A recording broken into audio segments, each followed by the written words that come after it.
আসসালামু আলাইকুম গাইস। তো এবার রান্নাঘরে আবারও নতুন রেসিপি দেখার জন্য আপনাদেরকে স্বাগতম। আশা করি সবাই ভালো আছেন। আজকের রেসিপিতে থাকবে চিংড়ি মাছ দিয়ে মিষ্টি কুমড়ো, দারুণ মজার অসাধারণ লোভনীয় এক রেসিপি।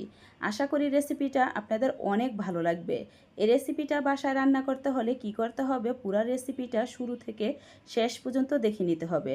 তাহলে চলেন যাই, দেখার শুরুতেই একটা লাইক দিয়ে রেসিপিটা দেখে নিই। এখানে আমি মিষ্টি কুমড়া কেটে নিয়েছি। আমি আমার প্রয়োজন মতো মিষ্টি কুমড়া নিয়েছি, আপনারা আপনাদের প্রয়োজন মতো কম বেশি নিতে পারেন। আর মিষ্টি কুমড়াগুলো আমি একদম ছোটও না আবার একদম বড়ও না, এরকম মিডিয়াম সাইজ করে কেটে নিয়েছি। চুলায় একটা প্যান বসিয়ে দিয়ে দিচ্ছি সয়াবিন তেল। তো তেলটা গরম হয়ে আসলে দিয়ে দিচ্ছি পেঁয়াজ কুচি। এ রান্নাতে কিন্তু পেঁয়াজটা একটু বেশি দিতে হয়। আর দিয়ে দিচ্ছি 7-8টা কাঁচামরিচ মাঝখানটা ফালি করে কেটে। এখন পেঁয়াজ আর মরিচটাকে তেলের সাথে কিছুক্ষণ নেড়ে ভেজে নিব। পেঁয়াজটা কিন্তু একদম লালচে করে ভাজবো না, হালকা করে ভেজে নিব। এদিকে পেঁয়াজটা ভাজা হয়ে থাক, আর ওইদিকে আমি কিছু রসুন ছেঁচে নিচ্ছি।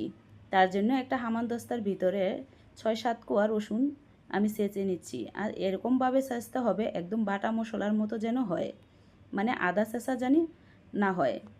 আর এই রান্নাতে কিন্তু মশলার পরিমাণটা যত কম দিয়ে রান্না করা যায় ততই কিন্তু খেতে ভালো লাগবে। তো ছেঁচা হয়ে গেছে, এখন আমি কড়াইতে দিয়ে দিচ্ছি। এখন পেঁয়াজের সাথে এই রসুনটাকে কিছুক্ষণ নেড়ে এভাবে ভেজে নিব, যাতে করে কাঁচা গন্ধটা চলে যায়। কিছুক্ষণ ভেজে নেওয়ার পর এখন আমি দিয়ে দিব শুকনো মশলা।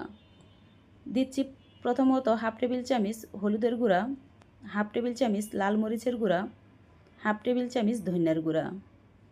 এখন আমি একটু নেড়ে দিচ্ছি যাতে নিচে পুড়ে না যায়।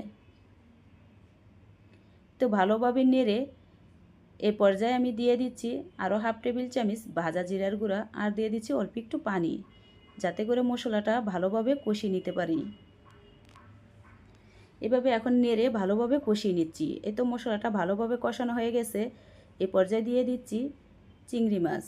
আমি চিংড়ি মাছটা আগে থেকে কেটে ভালোভাবে ধুয়ে পরিষ্কার করে রেখেছিলাম। এখন এই চিংড়ি মাছটা মশলার সাথে ভালোভাবে কষিয়ে নিব। তো চিংড়ি মাছটাও কিন্তু কষানো হয়ে গেছে। এ পর্যায়ে আমি দিয়ে দিচ্ছি কেটে রাখা কুমড়ো।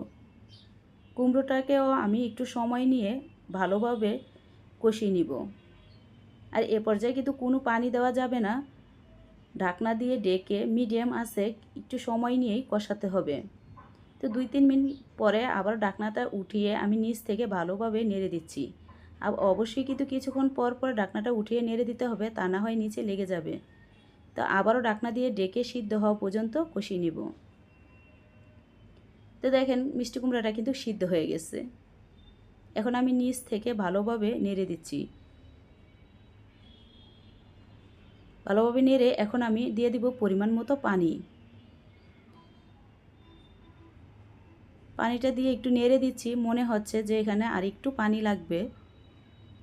এখন আমি আরেকটু পানি দিয়ে দিচ্ছি, কারণ রেসিপিটা একদম ঝোল ঝোল হবে না, আবার একদম শুকনো হবে না, একটু মাখা মাখা থাকবে।